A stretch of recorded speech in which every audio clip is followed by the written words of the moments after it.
आवाज आ रही है वहां तक स्पष्ट? हाँ, अच्छी आ रही आवाज। जी।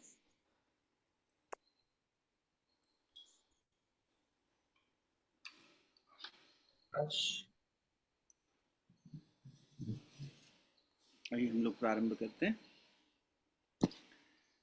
प्रणाम सभी को, बहुत बहुत स्वागत आज के इस सत्र में, जिसमें हम 3 अवस्थाओं पर थोड़ा सा चिंतन मनन करने वाले हैं। पिछले जो हमारा सत्संग हुआ था उसमें स्वप्न अवस्था पर थोड़ी सी बात शुरू हुई थी। उसी से ये प्रेरणा बनी कि इसे और विस्तार देते हुए केवल स्वप्न तक सीमित ना रह के स्वप्न, जागृति और सुषुप्ति तीनों अवस्थाओं को जो है थोड़ा समझने का प्रयास करें। और जिस गुरु सत्ता के, परमात्मा सत्ता के मार्गदर्शन में हम लोग बैठते हैं, उन्हें प्रणाम करते हुए आइए गायत्री महामंत्र और गुरु मंत्रों के माध्यम से अपनी मनोभूमि को तैयार कर लें। आप सभी से विनम्र प्रार्थना, शरीर को स्थिर कर लीजिए, नेत्र कोमलता से बंद। ओम भूर्भुवः स्वः तत्सवितुर्वरेण्यं भर्गो देवस्य धीमहि धियो यो नः प्रचोदयात्। ओम गुरुर्ब्रह्मा गुरुर्विष्णुः गुरुरेव महेश्वरः गुरु साक्षात् परब्रह्म तस्मै श्री गुरुवे नमः। अखण्डमण्डलाकारं व्याप्तं येन चराचरं तत्पदं दर्शितं येन तस्मै श्रीगुरुवे नमः। अखण्डानन्दबोधाय शिष्यसन्तापहारिणे सच्चिदानन्दरूपाय तस्मै श्रीगुरुवे नमः। अज्ञानतिमिरान्धस्य ज्ञानाञ्जनशलाकया चक्षुरुन्मीलितं येन तस्मै श्रीगुरुवे नमः। ध्यानमूलं गुरुर्मूर्तिं पूजामूलं गुरुपदं मन्त्रमूलं गुरुर्वाक्यं मोक्षमूलं गुरुकृपा। ॐ विश्वानि देव सवितरदुरितानि परासुव यद्भद्रं तन्न आसुव। ॐ शान्तिः शान्तिः शान्तिः। दोनों हथेलियों को अच्छे से आपस में मलिए। प्राप्त हुई दिव्यता को, मंत्रों की शक्ति को मुखमंडल पर, हृदय स्थान पर, नाभि कमल पर स्पर्श करें।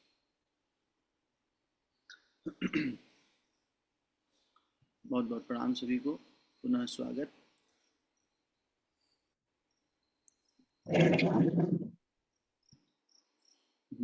म्यूट कर रहा था, हो गया, ठीक है, चलिए। तो स्वप्नावस्था पे बात हो रही थी। अगर हम जीवन को एक क्रम के रूप में देखें और हमारे उपनिषदों का आधार समझते हुए, जो 10 विशेष उपनिषद हैं उनमें से सबसे छोटा उपनिषद मांडुक्य उपनिषद की दिशा में थोड़ी सी गति करें, तो वहाँ पर ऋषि हमें समझाते हैं इन 4 अवस्थाओं के बारे में। जी हाँ, 4, 3 अवस्थाएं तो आज अपन बात करेंगे, पर चौथी में कैसे गति होती है उस पर प्रकाश डाला गया है ऋषियों द्वारा। तो पहले 3 अवस्थाएं समझ में आए, तब चौथी में जाए, क्योंकि इन 3 अवस्थाओं का अनुभव जीव अपनी दिनचर्या में प्रतिदिन कर रहा है। और जब जीव कहा जा रहा है तो यहाँ पर कोई भी हो, चाहे आस्तिक हो चाहे नास्तिक हो, चाहे प्रभु को मानने वाला हो चाहे नहीं मानने वाला हो, चाहे पुरुष हो चाहे नारी हो, चाहे ज्ञानी हो चाहे अज्ञानी हो। ज्ञानी मतलब अक्षर ज्ञान जिसने कर लिया है, जो निरक्षर हो चाहे अक्षर ज्ञान करने वाला है, चाहे बड़ा हो चाहे छोटा हो, चाहे वृद्धावस्था में हो चाहे रुग्णावस्था में हो। जीवन के किसी भी पड़ाव पर न केवल मनुष्य, कुत्ता बिल्ली भी हो, गाय भी हो, पशु भी हो, वे भी इसका अनुभव करते हैं। तो कौन सी अवस्थाएं ऐसी हैं? तो हमारे ऋषियों ने कहा कि एक अवस्था ये जिसमें हम अभी आपके साथ बातचीत कर रहे हैं, हम एक दूसरे के साथ संवाद कर रहे हैं, ये जागृत अवस्था है। वैश्वानर कह के इसको संबोधन दिया ऋषियों ने। ये वैश्वानर अवस्था है। क्या अवस्था है साहब ये वैश्वानर अवस्था? तो उन्होंने कहा कि जब मनुष्य अपनी इंद्रियों के माध्यम से, स्थूल शरीर के माध्यम से बाहर के संसार से संसर्ग करता है, यानी इसका भोग करता है, अपने इंद्रियों के द्वार से बाहर की ओर झांकता है और इससे संपर्क में आके लेन देन करता है, विनिमय करता है, इस अवस्था को जागृत अवस्था कहा। ये जागृत वो जागृति नहीं है जो ज्ञान मिलने से, गुरु के जीवन में आ जाने से होगी। वो चौथी अवस्था वास्तविक जागृति है। लेकिन बाहर के जीवन को देखते हुए मोटे स्वरूप में 3 अवस्थाओं का जो नाम दिया गया, तो जागृति, जागृति कौन सी? ये जागृति जिससे हम स्थूल शरीर में मैं अमुक हूँ, ऐसा भाव करते हुए जीवन को आगे बढ़ाते हैं। यानी हम अपने बाहर की उपाधियों के आधार पर इन इंद्रियों के माध्यम से संसार से संसर्ग करते हैं। इस अवस्था को जागृत अवस्था कह दिया। अब ये जो जागृत अवस्था है, इससे दूसरी अवस्था कौन सी? स्वप्नावस्था। स्वप्नावस्था क्या है? बोले जिसमें ये इंद्रियों की कोई क्रिया नहीं हो रही है, किंतु मन जो है वो इंद्रियों का राजा है, इंद्र है, वो सारी गति कर रहा है। तो वो कल्पना का एक जगत रचता है, उस कल्पना के जगत में हम जीते हैं। जागृत अवस्था में कोई सुखी है, संभव है स्वप्न में दुखी हो जाए। उल्टा भी हो सकता है। जागृत अवस्था में कोई बहुत बड़ा राजा है और वहाँ भिखारी हो गया, या यहाँ पे गरीब है वहाँ अमीर हो गया। राजा जनक की कथा यही तो है कि राजा जनक जो कि राजा हैं, इतने उच्च स्तरीय राजा हैं, चक्रवर्ती राजा हैं, ऐसे राजा ने स्वप्न देखा और स्वप्न में युद्ध हार गए, और युद्ध हार के दर दर भटक रहे हैं। तो 3 दिन तक भूखे रहे। तो एक जगह भीख मांगने के लिए, भिक्षा करने के लिए, खिचड़ी खाने के लिए हाथ फैला के खड़े। तो राजा जनक जागृत अवस्था में स्वयं को राजा और स्वप्नावस्था में स्वयं को भिखारी देख रहे हैं, गरीब देख रहे हैं। उल्टा भी हो जाता है। कुछ लोग जागृत अवस्था में दुखी होते हैं, स्वप्नावस्था में एक आदमी था, उसको जागृत अवस्था में बड़ा दुखी था, परेशान था, परिवार से भी बहुत परेशानी मिलती थी और ना पैसा था ना खाने को था। तो वो स्वप्नावस्था में नींद बड़ी अच्छी आती थी उसको, तो नींद में वो राजा बन जाता था। तो जब देखो तब सोया रहता था। घर वाले कहते थे अरे जागेगा तो कम से कम 2 पैसे आएगी, कुछ मेहनत करेगा। और वो कहता नहीं, मुझे सोने में जो सुख मिल मैं क्या बताऊँ, क्योंकि मुझे तो सपना इतना अच्छा आ रहा है। तो मनुष्य जो है इस जागृत से दूसरी अवस्था में कई बार इसलिए भी जाना चाहता है। आप देखें तो जागे जाके भी कुछ लोग अवस्थाएं बदलना चाहते हैं। ये जो मदिरा पान करके इत्यादि करके जो नशे में एकदम धुत हो जाते हैं, तो क्यों करते हैं? कोई नशेड़ी से पूछो तो वो तो कहेगा मुझे आनंद मिल रहा है इसलिए करते हैं, है ना? पर उसके लिए वही परमानंद है, परमेश्वर जैसा हालत में है। हमें लग रहा है कि वो नशे में धुत होकर पड़ा है, हो सकता है वो परमेश्वर से भी ऊपर। तो जो अपनी इन बाह्य अवस्थाओं का बोध हमें इंद्रियों से जो अवस्था मिल रही है, जागृत अवस्था, इससे बोध से परे ले जाए, वो स्वप्नावस्था है। और स्वप्नावस्था से भी आगे जब मन भी शांत हो गया तो कौन सी अवस्था आई? तो बोले तीसरी अवस्था आई सुषुप्ति, जहाँ दृष्टा भाव में पहुँचे, जहाँ इस को साक्षी किया कि मैं हूँ, और ये स्वप्नावस्था और जागृत अवस्था से परे अपने होने का, जहाँ जिसको सरल भाषा में समझना हो तो रात में हम सो के सवेरे उठे और हमने कहा आज हम बहुत अच्छा सोए। तो आज हम अच्छा सोए, इस चीज़ का बोध कौन कर रहा था, इस चीज़ को कौन देख रहा था? वो दृष्टा, वो भोक्ता नहीं है।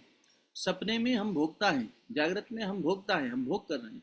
लेकिन सुषुप्ति में, डीप स्लीप जिसे कह सकते हैं अंग्रेजी में, उसमें हम दृष्टा हैं। तो दृष्टा और भोक्ता, ये 2 अवस्थाएं हमारी चल रही है। लेकिन स्वप्न और जागृत में दोनों में हम भोग कर रहे हैं, सुख का दुख का। किसके आधार पर? देखिए, ये 3 घर हैं, यूँ समझ लीजिए, या आपके घर के 3 कमरे हैं। इन तीनों में आप आते जाते रहते हैं दिन भर। जागृत स्वप्न सुषुप्ति में हम आते जाते रहते हैं। किसके कारण? प्रकृति के कारण। लेकिन जागृत और स्वप्न में हम किस सुख और किस दुख का भोग करेंगे? पीछे चर्चा हो रही थी कि स्वप्नावस्था की आवश्यकता क्या है, या स्वप्नावस्था का मर्म क्या है।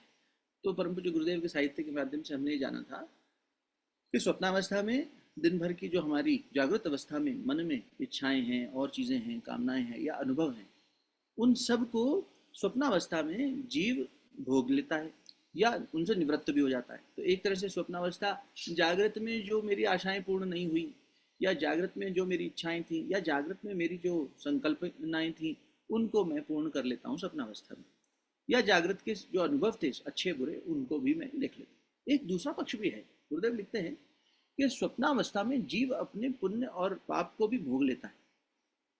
अर्थात जागृत में रहते हुए तो हम भोग कर ही रहे हैं, स्वप्न में भी भोग कर रहे हैं। तो स्वप्न में जो भोग हो रहा है, जो सपने आ रहे हैं, उस अवस्था में भी जीव अपने पाप और पुण्य का सुख के आधार पर और दुख के आधार पर भोग कर रहा है। तो बात समझिएगा कि 3 हमारे घर में कमरे हैं, हम तीनों कमरों में आते जाते हैं। एक चौथा भी है, चौथे कमरे की बात भी करेंगे। ये 3 कमरों में हम आते जाते रहते हैं। जागृत, स्वप्न और सुषुप्ति। अब इन तीनों में आ जा किसके आधार पर रही है, तो बोले प्रकृति के आधार पर। इस पूरी अवस्था में जीव जो है आ जा रहा है प्रकृति के आधार पर, प्रकृति ले जा रही है। प्रकृति ने सुला दिया, हम सो गए। प्रकृति ने वहां से स्वप्नावस्था में दिखा दी, प्रकृति ने वहां से तीसरी अवस्था भी ले आई। हम कोई वहां प्रयास तो नहीं कर रहे, कोई एफर्ट तो नहीं डाल रहे कि हमें सुषुप्ति गहरी नींद आ जाए, नहीं। आज इतना तनाव है कि लोग प्रयास करते हैं तो नींद नहीं आती, गहरी नींद। प्रकृति सहज भाव में ले जाती है, हर एक को ले जाती है। कितना देखो, भगवान और प्रकृति दोनों अनादि हैं। भगवान और भगवान की शक्ति, प्रकृति यानी उनकी शक्ति। तो भगवान और प्रकृति ये दोनों अनादि हैं, इनका ना शुरू है ना अंत है। तो वो प्रकृति जिसे माँ कह सकते हैं, स्वामी विवेकानंद बार बार प्रकृति को माँ कह के संबोधन करते थे।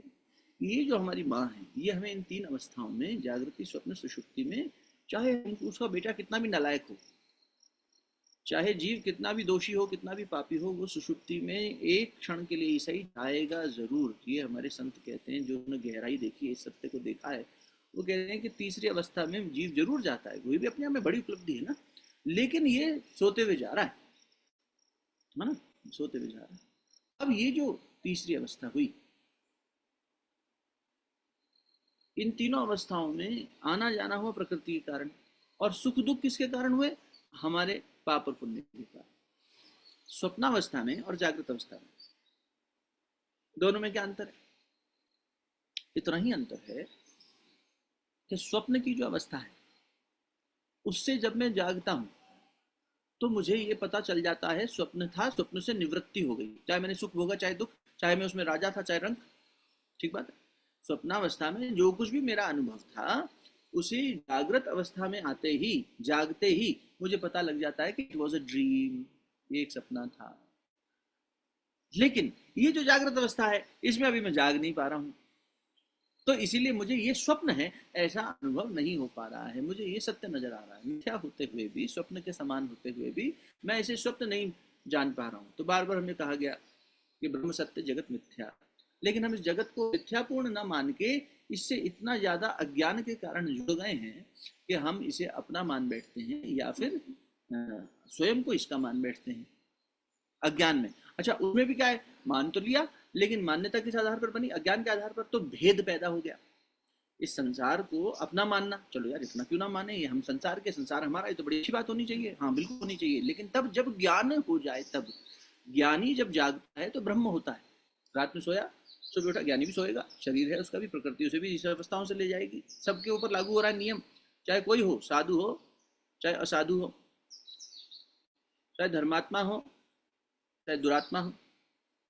तो वो भी सोएंगे, स्वप्नावस्था में जाएंगे, सुषुप्ति में जाएंगे।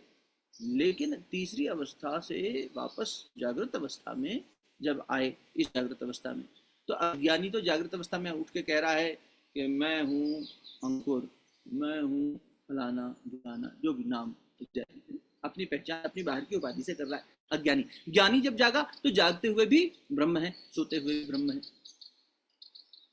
हम जब सो रहे हैं, स्वप्नावस्था में कुछ और हो जाते हैं, जागृत अवस्था में उठते हैं कुछ और हो जाते हैं। तो एक के सुख या दुख से पीछा छुड़ाने के लिए दूसरी अवस्था में चले जाते हैं, प्रकृति में ले जाती है। अगर हमें जागृति में परेशानी हो रही है, हम स्वप्न में चले जाएंगे। कोई व्यक्ति घर में बहुत परेशान है, वो सोता ही रहता है, नहीं मैं सोऊंगा। इंजेक्शन दे दें किसी को, बहुत पीड़ा हो, जागृत अवस्था में बहुत पीड़ा है, और डॉक्टर इंजेक्शन लगा दे नींद का, तो सो जाएगा। अच्छा, उस सुषुप्ति की अवस्था में, स्वप्नावस्था से भी परे, क्या ये पता होता है कि मैं पुरुष हूँ या नारी हूँ? क्या ये पता होता है कि मेरा घर है नहीं है, मेरे इतने बच्चे हैं, मेरा इतना परिवार है? कुछ नहीं पता होता, बाहर का सारा बोध चला जाता है। तो सुषुप्ति, जो डीप स्लीप जिसे कह रहे हैं, उसमें जीव अपनी वास्तविक जो स्वरूप है, दृष्टा में स्थापित होने की कोशिश करता है। दृष्टा में स्थापित होना मतलब भेद से परे चले जाना। दूसरा, ये विवेक हो जाना। देखिए, भेद से परे चले जाने का मतलब क्या हुआ, विवेक होना। विवेक, ये विवेक, भेद कर पाना, इसका अर्थ क्या हुआ, विवेक होना। विवेक क्या कह रहा है, ये सही है, ये गलत है। तो विवेक से वैराग्य होता है, बिल्कुल होता है। विवेक से वैराग्य मिल सकता है, लेकिन गुरु के बिना ज्ञान नहीं मिल सकता। क्या अर्थ हुआ, ये ज्ञान कोई ब्रह्म ज्ञानी ही दे सकता है कि इन तीनों से परे भी कोई अवस्था है, जागृति, स्वप्न और सुषुप्ति से परे भी एक चौथी अवस्था है, उस अवस्था को क्या नाम दिया? तुरीय अवस्था। तुरीय, चौथा तुरीय। तो वो अवस्था क्या है? बोले वो अवस्था वो ब्रह्म की अवस्था है। यानी सुषुप्ति तक पहुंचना अच्छी बात है, विवेक तक पहुंचना अच्छी बात है, विवेक से हमें पता लग गया क्या सही है क्या गलत है। लेकिन विवेक से भी परे जाना, विवेक से भी परे जाना, जहां अच्छे बुरे का भेद से भी परे चले गए। विवेकानंद जी बार बार कहते थे अच्छे बुरे के भेद से हटो, इसलिए वो कहते थे कुछ भी अशुभ नहीं, शुभ से अतिशुभ की ओर चलो। तो जो वो श्रेष्ठतम अवस्था है जहां पर हम केवल हैं, सत्य भी नहीं है असत्य भी नहीं है, उससे भी परे केवल होना, यहाँ साक्षी की अवस्था है। ये भी अच्छी अवस्था है, यहाँ तक भी पहुंच जाए। इसलिए जब अभ्यास शुरू करते हैं तो क्या होता है ध्यान योग के अभ्यास में कि हम अपने मन से परे जाने का अभ्यास करते हैं ना, और मन से परे जाते जाते जाते जाते इस स्थिति में आ जाते हैं कि हम देख रहे हैं केवल मन को, है ना। भगवान बुद्ध की बनाई हुई अनेक तकनीक ऐसी हैं, गोयंका जी कराते हैं विपश्यना में, या कोई और ऐसी प्रक्रियाएं हैं जहाँ पर हम अपने मन को देखते हैं। गुरुदेव कहते हैं आत्म मूल्यांकन करो, देखो अपने मन के अंदर क्या दोष हैं क्या अच्छाइयाँ हैं, और फिर उसके बाद उसका निवारण करो, सत्प्रवृत्ति का संवर्धन करो, दुष्प्रवृत्ति का उन्मूलन करो, देवत्व का जागरण करो, असुरत्व का नाश करो। ये सब क्या हो रहा है?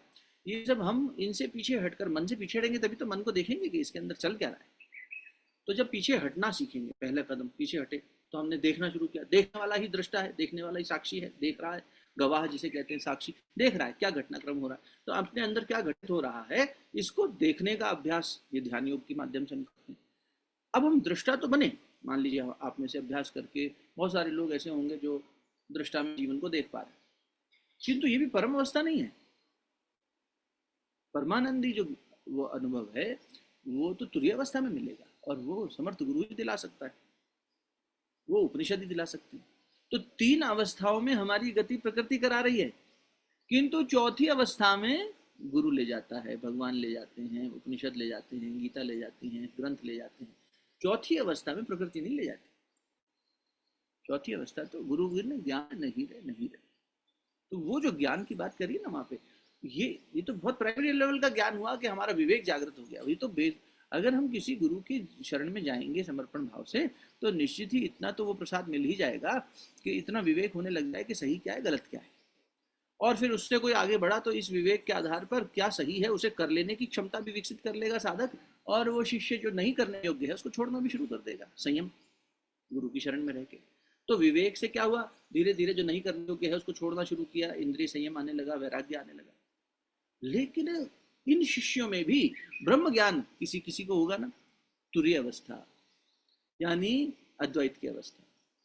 तो मंडूक उपनिषद में ओंकार की व्याख्या इस तरह से की गई है कि ओम की जो तीन मात्राएं हैं अ उ म, ये अ जो है ये जागृति है, फिर उ स्वप्न अवस्था है, और जो म है वो सुषुप्ति अवस्था है, और फिर उसके बाद जो मौन है ओ, उसके बाद जो एक साइलेंस आया, एक पॉज आया, एक शून्य आया, वो तुरीय अवस्था है।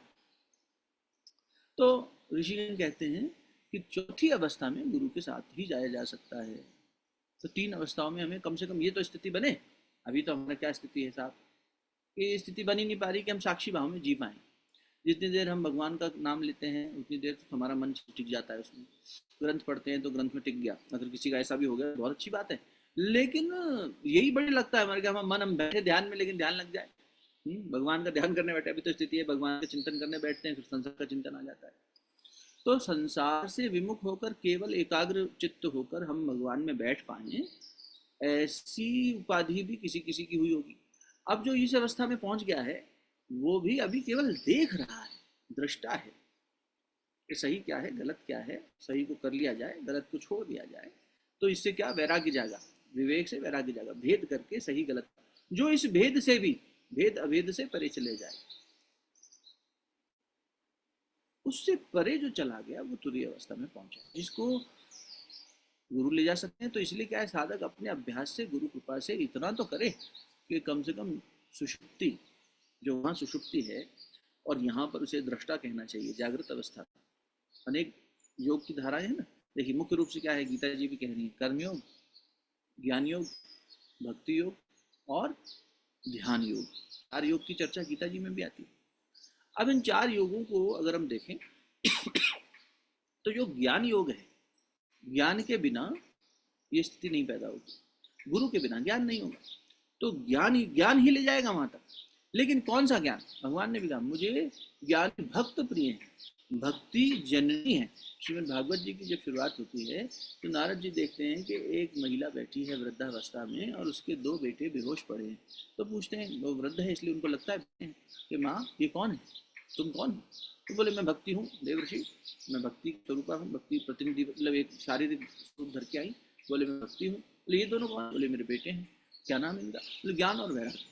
भक्ति से ज्ञान और वैराग्य पैदा हुआ, ये ज्ञान विवेक पैदा हुआ और वैराग्य भी पैदा हुआ।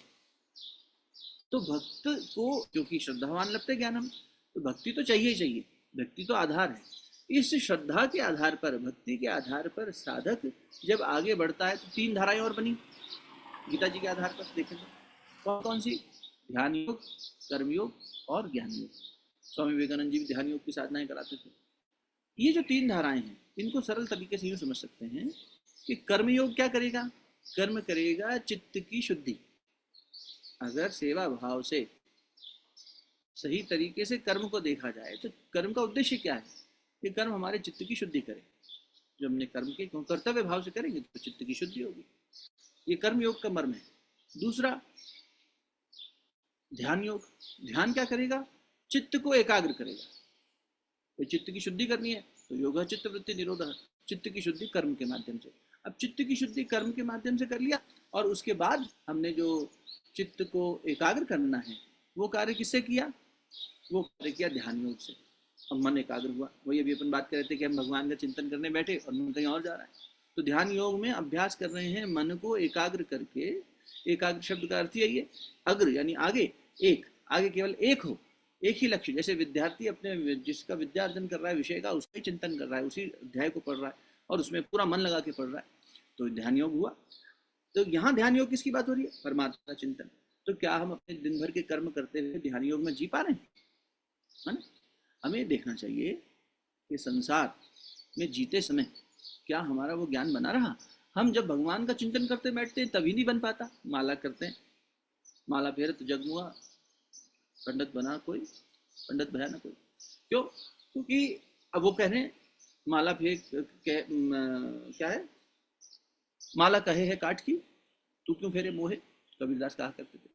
तो अब ये अपने मन को नहीं फेर रहा है, मुंह से बोल रहा है बस, है ना? मुख में राम है, भीतर में राम नहीं है।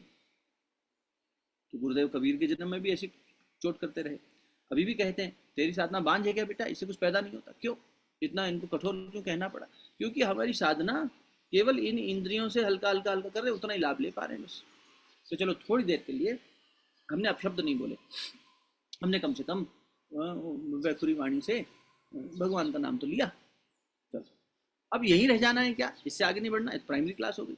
बोले इससे आगे बढ़ने के लिए फिर हमें चित्त की एकाग्रता पर कार्य करना पड़ेगा। और जो हम ये कर रहे हैं एक कुछ देर का अभ्यास सत्संग में, ध्यान में, अपनी व्यक्तिगत साधना में, उसे जीवन साधना में बदलना पड़ेगा। गुरुदेव बार बार कहते थे तेरी साधना जीवन साधना कब बनेगी? मतलब जीवन के सारे आयामों में जीते हुए। तो इससे वो बोध जागृत हुआ ना, उस दिशा में आगे बढ़े, प्रगति हुई। तो पहला स्टेप क्या था? कि कर्म योग से चित्त की शुद्धि, सबकॉन्शियस में, चित्त में जो संस्कार पड़े उनकी शुद्धि। तो अब सही कर्म करना है, गलत क्या है, सही क्या है? सही ये है जो आत्मा को पोषित करे, गलत वो है जो आत्मा का हनन करे, चेतना को और कम कर दे। तो जो चेतना को पोषित करता हो ऐसा कर्म करना, शरीर से, मन से। तो उसमें आप शरीर की सेवा कर रहे हो तो कर्तव्य बोध से करो। तो शरीर की इतनी आवश्यकता है, इसकी सेवा करनी है कर्तव्य बोध से, क्योंकि शरीर भगवान का मंदिर है। परिवार के साथ संबंध निर्वहन कर रहे हो, परिवार के लिए जीविकोपार्जन कर रहे हो, परिवार के लिए अपना देखरेख कर रहे हो, तो वो किस भाव से कर रहे हो? बोले कर्तव्य भाव से। कर्तव्य भाव से करेंगे तो वो कर्म मुक्त कर देगा। आसक्ति भाव से करेंगे तो कर्म बांध देगा। इसलिए गीता जी में कहा कि ये तो कर्म है ही नहीं अर्जुन, एक ही मात्र कर्म है। 3 और 4 अध्याय में भगवान ने कर्म की खूब व्याख्या करी और 4 में तो स्थापित ही कर दी परिभाषा, आराधना ही कर्म है। कर्म वो जो तुम्हें बंधन मुक्त कर दे, जो बांधे वो तो कर्म है ही नहीं। तो उस दृष्टि से जब हम अपने कर्म करने लगे तो कर्मयोग क्या कर रहा है? हमारे चित्त की शुद्धि कर रहा है। अब चित्त शुद्ध होने लगा, लेकिन आप जानते हैं प्रकृति का नियम है कि जहाँ सफाई करी वहाँ धूल फिर आ जाएगी, वहाँ मैल फिर आ जाएगी। तो इसीलिए दोबारा मैल ना आए तो चित्त को एकाग्र करना जरूरी है। तो कर्म योग से ध्यान योग में गति करी साधक ने, और ध्यान योग से चित्त एकाग्र किया कि अब मुझे अपने जीवन के कर्मों को करते हुए, निर्वहन करते हुए निरंतर बोध उसी का बनाए रखने का अभ्यास करना है। तो ये अभ्यास ध्यान योग में हुआ। बैठ के भी किया तो भी, पौधों को पानी दे रहे हैं तो भी, किसी से बात कर रहे हैं तो भी करते हैं ना अभ्यास। कुछ लोग कहते हैं अरे प्रभु जी, माता भगवती, सबको भगवती कह के पुकारेंगे, जो पुरुष होंगे उनको प्रभु कह के पुकारेंगे, भगवान कह के पुकारेंगे, है ना, भाई बहन कह के पुकारेंगे, अपना ऐसा कुछ संबोधन, आत्मीय कह के पुकारेंगे। गुरुदेव लिखते थे आत्मीय परिजन, मेरे आत्मीय, पत्राचार करते थे गुरुदेव माता जी तो मेरे आत्मीय, तो आत्मा से संबोधन करते थे। तो ये जो स्थिति है ये जीवन में बार बार जब व्यक्ति पैदा करता है, साधक पैदा करता है, तो उसका ध्यान योग सिद्ध होने लगता है। अब कर्मयोग, ध्यान योग, ज्ञान योग, ज्ञान योग उस अवस्था का बोध कराएगा। तब इस एकाग्र चित्त से एकाग्रता आई, धारणा, फिर ध्यान की अवस्था, फिर ध्यान से समाधि की ओर में जाएगा। अब समाधि की ओर में गया तो क्या हुआ, अब वो दृष्टा में हो गया। अब जो भी घटित हो रहा है, जो कुछ भी घटित हो रहा है वो दृष्टा भाव में, साक्षी भाव में। राजा जनक के लिए कथा आती है कि जनक जी जब जो है बैठते थे तभी कथा शुरू होती थी।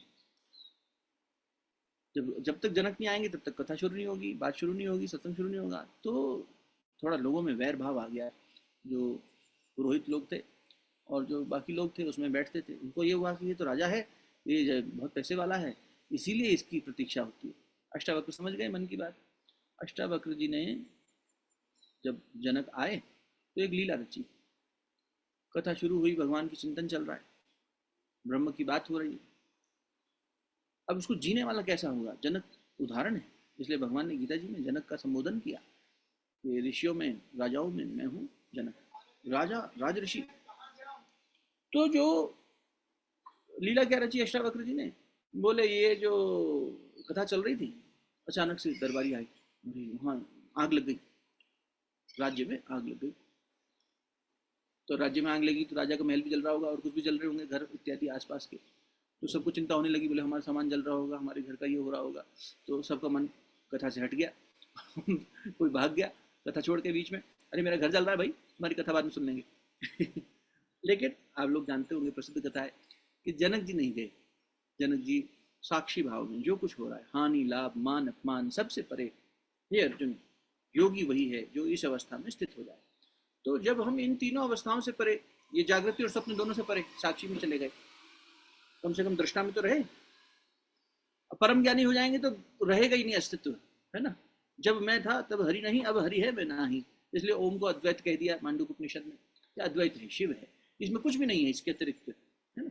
तो जब इस अवस्था में साधक, तीसरी अवस्था में भी अगर हम जीने लग जाएं, इस जागृत समय में अगर हम तीसरी अवस्था में जीने लग जाएं, इसलिए कहा युक्ताहार विहार से युक्त चेष्टस्य कर्मसु, 6/17 गीता जी।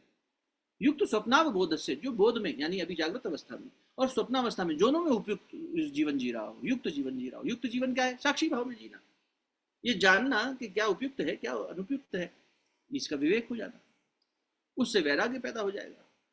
इसका अभ्यास करते करते साधक उस स्थिति में पहुंचता है। कौन सी स्थिति में, तुरीय अवस्था में, ज्ञान की अवस्था में, ब्रह्म की अवस्था में। तब फिर क्या स्थिति बन जाती है महाराज चौथी अवस्था में, तो बोले चौथी अवस्था में स्थिति बन जाती है कि मैं और तू का भेद समाप्त हो जाता है, मैं ही खत्म हो गया।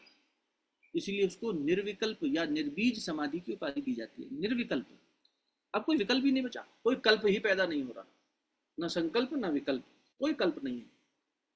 गीता जी में भगवान ने कहा ना, जब संकल्प रहित हो जाएगा साधक, पूर्ण अवस्था वो होगी। तो संकल्प रहित हो गया, जब मैं था तब हरि नहीं, अब हरि है, चारों ओर हरि, चारों ओर भगवान ही भगवान है। अगर ये घट ये जान जाए कि ये घट घट नहीं है, मिट्टी है, तो दूसरा घट भी तो मिट्टी ही है और सर्वत्र मिट्टी ही मिट्टी है।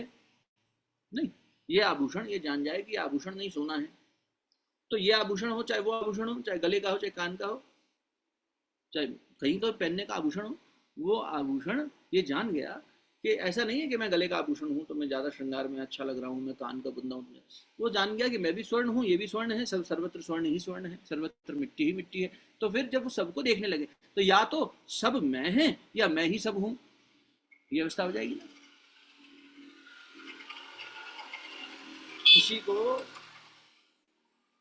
इसी को ऋषियों ने आत्मत सर्वभूतेषु कह दिया। सर्वभूतों में जितने भी पंच महाभूत हैं और उनसे बनी ये प्रकृति है, क्योंकि सब कुछ पंच महाभूतों से मिलकर बना है, चेतना और प्रकृति। तो ब्रह्म चैतन्य की वो स्थिति जहाँ वो निर्विकार है, जहाँ तीनों गुणों से परे है, जहाँ तीनों अवस्थाओं से परे। अच्छा, सतरज तम भी देख लो तो इन्हीं के अंदर आ रहे हैं, स्वप्नावस्था में और जागृत अवस्था में। तुरीय में नहीं आ रहे और इसमें भी नहीं आ रहे, सुषुप्ति में भी नहीं आ रहे, परे होगा इससे। पर सुषुप्ति में सबीज हैं, यानी अपना अस्तित्व है। मैं सोया आनंद पूर्वक, तो मैंने उस आनंद का अनुभव लिया, दृष्टा। अब दृष्टा अपने स्वरूप में अवस्थित हो जाए। महर्षि पतंजलि ने भी दो बातें कह दी वहां, दोनों अवस्था एक पंक्ति में कह दी। तीसरा सूत्र अथ योगा अनुशासनम योग चित्त वृत्ति निरोध, और तीसरे सूत्र में क्या कहा, तदा दृष्टु स्वरूपे अवस्थानम। उस समय दृष्टा, दृष्टा तीसरी अवस्था अपने वास्तविक स्वरूप में अवस्थित हो जाएगा। वो क्या है, ब्रह्म चैतन्य।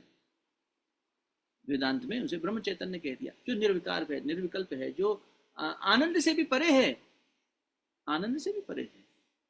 वो बस है, उसकी कोई व्याख्या ही नहीं है, इसलिए उसे त्रिगुणातीत कह दिया। तीन गुणों से परे है, कैसे व्याख्या करें, उसकी व्याख्या करना संभव ही नहीं है। वो शब्दों से परे है, अक्षर से परे है, क्योंकि वो स्वयं ही अक्षय है, स्वयं ही पर ब्रह्म है, अक्षर है। भगवान ने गीता जी के 8वें अध्याय में, गीता के अर्जुन ने शुरुआत ही यहाँ से हुई है कि 7 प्रश्न पूछे।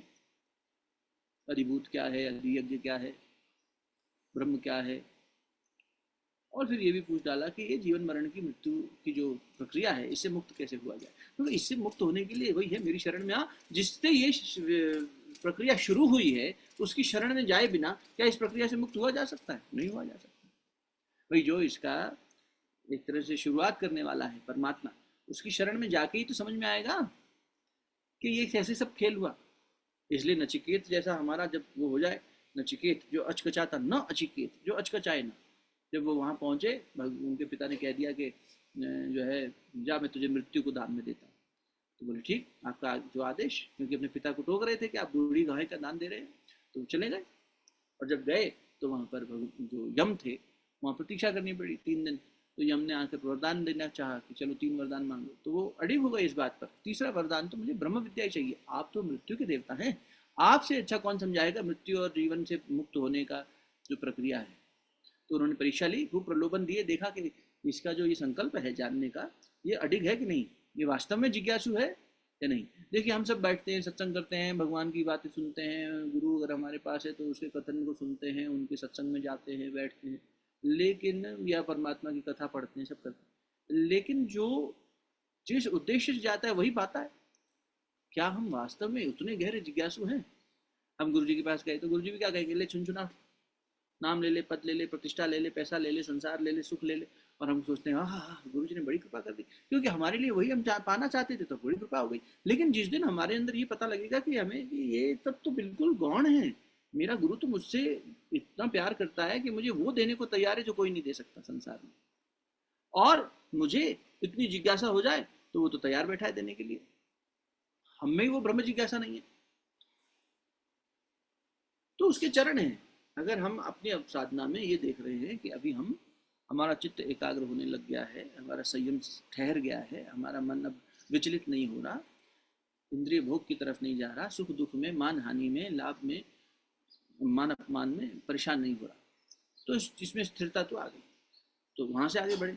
अगर हमारी अभी यही है कि हम प्राइमरी लेवल पे हैं कि अभी हम थोड़ी थोड़ी चीज़ों में विचलित हो जाते हैं, कभी क्रोधावस्था आ जाती है, कभी कामना जाग जाती है, कभी वासना जाग जाती है, कभी कोई कुछ कह दे तो हमारे को बड़ा यूँ लगता है कि हमारे लिए ऐसा कैसे कह दिया, कभी हमारे को नाम पद प्रतिष्ठा पैसे इसके नुकसान और हानि से बड़ा परेशानी हो जाती है। किसी भी तरीके से अगर हम देख रहे हैं कि हमारा मन अभी तो बहुत चंचल है, बहुत विचलित हो रहा है, तो अभी तो हमें शुरुआती काम करने की आवश्यकता है। तो हम बस ये देखें कि जीव में जीवन जीने की जो ये प्रक्रिया है, वो प्रकृति हमें रोज इन 3 अवस्थाओं से गुजार रही है, जागृत और स्वप्न। स्वप्न अच्छा तभी होगा जब जागृत भी ठीक होने लग जाए। भाई जागृत तो साध लें पहले, क्योंकि यहाँ तो हमारे हाथ में, स्वप्न तो हमारे हाथ में नहीं है, तो स्वप्न भी अपने आप ठीक हो जाए। इसलिए भगवान ने कहा स्वप्नावबोधस्य युक्त स्वप्नावबोधस्य, तो स्वप्न भी युक्त आने लग जाएंगे इसको। हम जागृत में तो अच्छा जीवन जी रहे हैं, स्वप्न में हमारी कामनाएं जी रहे हैं, वो भी ठीक नहीं। लेकिन वहां पर क्या है, वो हमारे हाथ में नहीं है। तो सूत्र गुरुदेव ने ये दिया, परम पूज्य गुरुदेव कहते हैं बेटा वहां पर एक तो प्रकृति अपनी कृपा करके आपके मन की सफाई कर रही है, क्योंकि आपके मन में जो चित्त में दूषित संस्कार थे उनका भोग करने के लिए आप संसार में तो संयम कर लिया, आपने मन को शांत कर दिया, वहां मन चंचल अभी भी है, वहां पे बुद्धि शांत हो जाती है। इसी भी बात हुई थी, जागृत अवस्था में बुद्धि बनी हुई है तो बुद्धि हमें रोक लेती है, ये करना उपयुक्त है, ये करना उपयुक्त नहीं है। अगर बुद्धि ठीक दिशा में चल रही है तो गुरु कृपा से, भगवान की शरण से, ग्रंथों की कृपा से अगर हमारी बुद्धि इतनी परिमार्जित होने लग गई है कि सही गलत का भेद करते हुए मन को गलत करने से रोक पा रही है, तो जागृत अवस्था में तो रोक लिया। लेकिन स्वप्नावस्था में बुद्धि हो गई शांत, अब केवल मन ही मन बचा, तो मन ने जो चाहा वो किया, और उसके संस्कार जैसे थे उसका भी भोग करना चाहा, तो संस्कारों की शुद्धि भी हो रही है, एक उसके आधार पर सुख दुख का अनुभव हो रहा है, पाने खोने का अनुभव हो रहा है। और दूसरा जो हमारा, वो तो पुराने चित्त में छुपे हुए, जो चैतन्य मन में, यानी अभी के जो मन में, दिन भर के जो मन में जिससे हम चेतन होकर जी रहे हैं, उस अवस्था में जो हमारे मन में दबी हुई बातें थी उसको भी स्वप्नावस्था में साधक जी लेता है। कभी इधर उधर वो मिल जाती है तो समझ में नहीं आता। 4 दिन पहले किसी व्यक्ति का चेहरा याद आया था, अब स्वप्नावस्था में वो चेहरा याद आ रहा है लेकिन उसकी हरकत कुछ और है या उसका नाम कुछ और है, तो अरे हमने देखा तो उसको था पर वो कोई इसी और ही अवस्था में देखा था। सब मिल जाता है, ऊपर नीचे हो जाता है। जब वो साफ हो जाए तो क्या होगा, तो जागृत भी हमने साध लिया और स्वप्न भी ठीक हो गया। तो भगवान कह रहे हैं कि ऐसा योग जो है वो दुख को हर लेता है। तो ना वो स्वप्न में दुखी हो रहा, ना वो जागृत में दुखी हो रहा। लेकिन पूर्व जन्म के प्रारब्ध तो आएंगे महाराज, तो फिर उनमें भी तो दुख होता है। नहीं, वो दुख नहीं लेके आएंगे, वो एक परिस्थिति लेकर आएंगे। इस ज्ञान अवस्था के कारण साधक क्या है, उस सुख दुख से परे हो जाएगा, अब उसे दुख का अनुभव नहीं होगा, है ना। जैसे यही बात पीछे भी हुई थी, जब भगवान बुद्ध कह रहे हैं कि संसार दुखमय है, दुख का कारण है, कारण का निवारण है, और चौथे कदम पे वो उस निवारण के सूत्र दे रहे हैं जिसे हम 8 फोल्ड पाथ कहते हैं। जैसे यहाँ अष्टांग योग है महर्षि पतंजलि का, वहाँ भी 8 कदम बता दिए उन्होंने। तो वही बातें हैं, वो दूसरे तरीके से कह दी। तो संसार दुखमय है, नानक दुखिया सब संसार। क्या संसार दुखमय है, सब दुखी हैं? नहीं, संसार दुखमय नहीं है। कहने का सूत्र ये था कि संसार को सही तरीके से न जानने वाला दुखी होगा, क्योंकि संसार की रीति नीति ये है कि इसमें पाना खोना, मिलना बिछड़ना, ये सब बना रहेगा। धूप छांव, दिन रात, ये सब इसमें बना रहेगा। अब कोई कहेगा रात क्यों बनाई, अरे उसकी अपनी उपयोगिता है। अगर उसकी उपयोगिता सही तरीके से कोई उपयोग में ले आए युक्त, तो फिर बढ़िया हो जाएगा। तो जीवन को उपयुक्त तरीके से जीने वाला साधक जागृति को भी संभाल लेता है, स्वप्नावस्था को भी ठीक कर लेता है, और सुषुप्ति में जो दृष्टा था उसे हर समय, केवल सुषुप्ति के कुछ क्षणों में जो दृष्टा का अनुभव लिया था, जो इन दोनों से परे साक्षी था, उसको हर समय जी पाएगा। और जब इस अवस्था को प्रगाढ़ बना लेगा तब वो ब्रह्म की अवस्था का अनुभव करने लगेगा। वो गुरु कृपा से, ग्रंथों की कृपा से होगा। तो इसीलिए हमारा पुरुषार्थ साधना का इन अवस्थाओं को साध लेना है, जिसमें हमें प्रकृति लेके जाएगी, निश्चित लेकर जाएगी, क्योंकि ये प्रकृति का नियम है। तो ये सबके ऊपर लागू होगा, कोई सरकार इसे बदल नहीं सकती, कोई गुरु इसे नहीं बदलेगा, बदल सकता हो तो भी। इन तीनों अवस्थाओं में जीव जाएगा जब तक वो इस प्रकृति की परिधि में है, तब तक। जब प्रकृति से ऊपर उठ गया तो, यानी ब्रह्म चैतन्य प्रकृति से ऊपर बचा ही क्या, परमात्मा और उसकी प्रकृति अनादि है, अनंत है, तो फिर प्रकृति से ऊपर क्या बचा, माँ से ऊपर क्या बचा, बोले कुछ नहीं, फिर परमपिता, माता जी से मिले, फिर गुरुदेव से मिले, उसके बाद हो गए पर ब्रह्म, वैसी बात। तो इसीलिए वो ब्रह्म चैतन्य, भगवान ने कहा कि हे अर्जुन मेरी शरण में आता ही कौन है, प्रकृति की शरण में है, तो प्रकृति के जो नियम है उससे बंधा हुआ है। भगवान से जब अर्जुन ने 8वें अध्याय में पूछा ये जन्म मरण की चक्र से कैसे मुक्त हो, तो बोले मेरी शरण में आके, अनन्य भक्ति, अनन्य शरणागति। तो बोले कि फिर वो जीव आता नहीं, जीव आ जाए तो मैं तो तैयार बैठा हूँ। योग क्षेम वो क्या है कि मैं उसके सुख दुख का, उसके कर्मों का, सबको वो मेरे पास आ जाएगा। तो भाई सूर्य के पास चले गए और सूर्य में एक रूप हो गए तो सब विलीन हो गया ना, तब तो उससे परे हो गया। तो वो पर ब्रह्म चैतन्य का अनुभव करने वाला जीव फिर ब्रह्म ही हो जाता है। और ऐसे घट को सब घट मिट्टी नजर आते हैं, समझ रहे हैं ना। ये ब्रह्म जो है फिर ये सब ब्रह्म ही ब्रह्म है। फिर वो संसार में जीते हुए भी निर्लिप्त रहता है, निर्विकार रहता है, अप्रभावी रहता है ना। निर्द्वंद रहता है। अब अर्जुन आए थे तब तो बड़े प्रज्ञावान भाषण, अब वो प्रज्ञावान की बात कर रहे हैं। दूसरे अध्याय में अर्जुन जब कह रहे हैं पहले और दूसरे अध्याय में, तो भगवान ने क्या कहा, तू बातें तो ज्ञानियों वाली कर रहा है, अगर तुझे इतना ज्ञान था तो युद्ध में आया क्यों, हो जाने देता जो हो रहा है, तो इससे निर्विकल्प रहता, निर्द्वंद रहता। आया तो था प्रतिशोध के भाव से, आके देखा कि अरे ये तो मेरे अपने, कैसे प्रतिशोध लूं, तो तब भी तू भ्रम में था और अब भी तू भ्रम में है। तो इस भ्रम से परे होने के लिए, इसलिए उनकी अंतिम शब्द जो था अर्जुन का गीता जी के समापन पे, वो क्या था, तो नष्टो मोह स्मृति लब्धा, ये मोह, ये द्वंद्व जिस मोह से पैदा हुआ, वो मोह का नाश हो गया, उसका मूल नाश हो गया। नष्टो द्वंद्व नहीं कहा, मेरे द्वंद्व शांत हो गया, नष्ट मोह, इस मोह से, मोह सकल व्याधिन कर मूला, बाबा तुलसीदास जी कह रहे हैं। तो ये मोह जिसकी वजह से सारी व्याधियां उत्पन्न हुई, सारी परेशानियां उत्पन्न हुई, मैं मेरा, इससे परे उस चौथी अवस्था में, तुरीय अवस्था में, ये सब स्वर्ण ही है, सब माटी ही है। तो जो इस अवस्था में जीता है वो कोई बिरला होता है अर्जुन, लेकिन उसके लिए कैसे होता है, वो यात्रा तो वही है कि कर्म के माध्यम से चित्त की शुद्धि करो, ध्यान के माध्यम से चित्त को एकाग्र करो, और उस एकाग्र चित्त को ज्ञान होगा। और इन सबको करने के लिए क्या चाहिए, बोले समर्पण चाहिए, श्रद्धा चाहिए, इसलिए श्रद्धावान लभते ज्ञानम। तो भक्ति योग से कर्म योग में गति करे, यानी भक्ति तो तीनों में बनी रहेगी भाई, समर्पण, भक्ति गुरु के प्रति, इसलिए भक्ति की इतनी महिमा है। इसलिए भगवान ने कहा कि मुझे चारों तरीके के जो भक्त होते हैं, जो किसी कष्ट में मुझे याद करते हैं, या किसी जिज्ञासा से मुझे याद करते हैं, या किसी कामना से मुझे याद करते हैं, और चौथा कौन है, बोले चौथा जो मुझे हमेशा ही याद करता है, वो ज्ञानी भक्त मुझे सबसे ज्यादा प्रिय है। अर्जुन 7वें अध्याय में व्याख्या की है भगवान ने, वो ज्ञानी भक्त मुझे सबसे प्रिय है, जो मुझे हमेशा याद रखता है, जो हमेशा हर हाल में मेरा ही बना रहता है, उसे वो कोई फिर हमारा कोई दुश्मन नहीं बनेगा, फिर हमारा कोई अपना ही नहीं है, तो फिर वैरी कौन, बताओ। जब हमें हानि लाभ से फर्क नहीं पड़ रहा, तो अपने और पराये से फर्क नहीं पड़ेगा।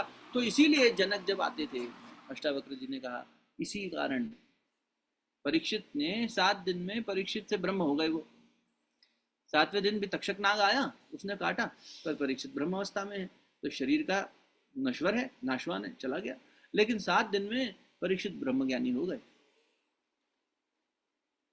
कुछ ही बैठकों में जनक अष्टावक्र जी की गीता के माध्यम से, उनके ज्ञान के माध्यम से मुक्त हो गए।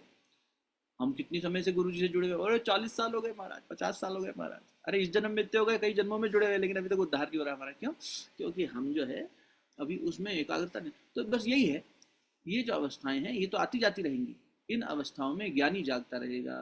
हे अर्जुन, जब जगत सोता है तब ज्ञानी जागता है,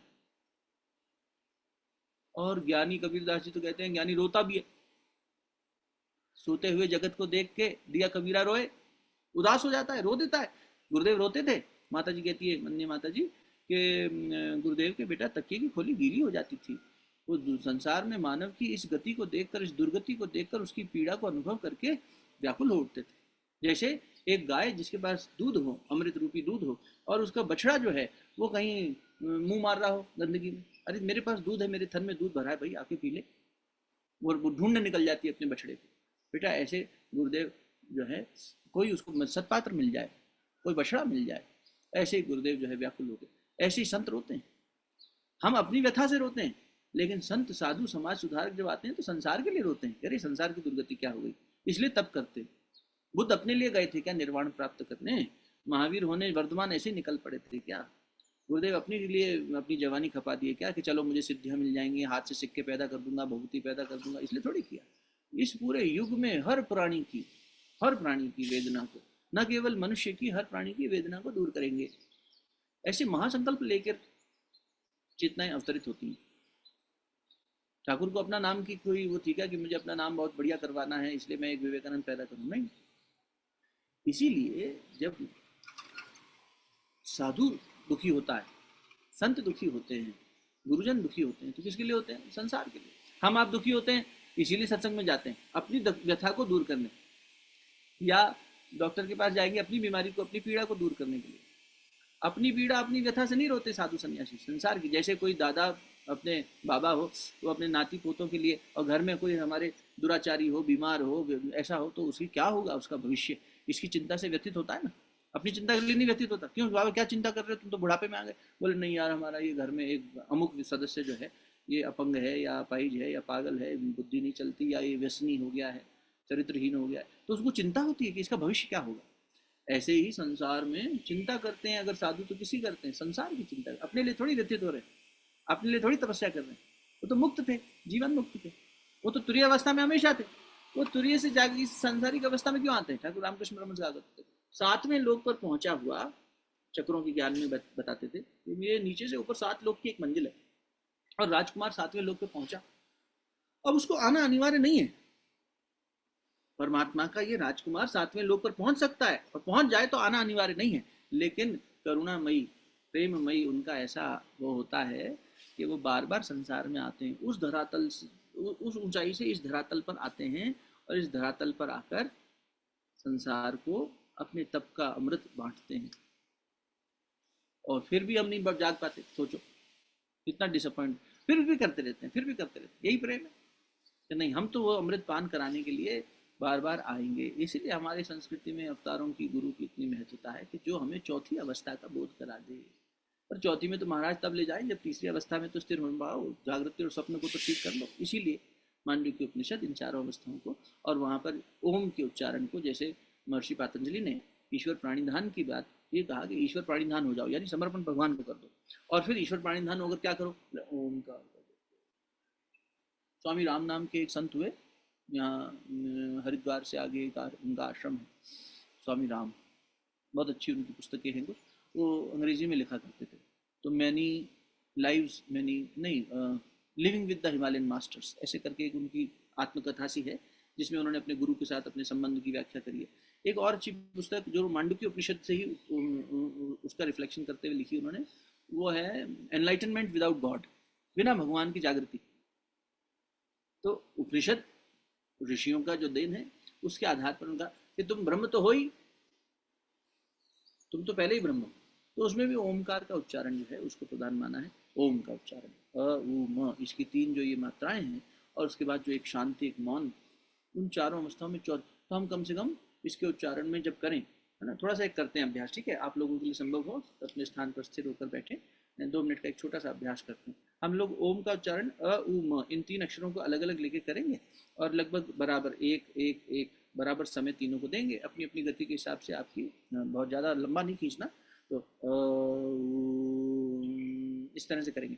तो जब अ उ म करेंगे और उसके बाद एक हल्का सा ठहराव आएगा, तो आप उसी को देखिएगा, ये मेरी जागृति, ये मेरा स्वप्न, और ये मेरी सुषुप्ति, और फिर ये मैं तुर्य।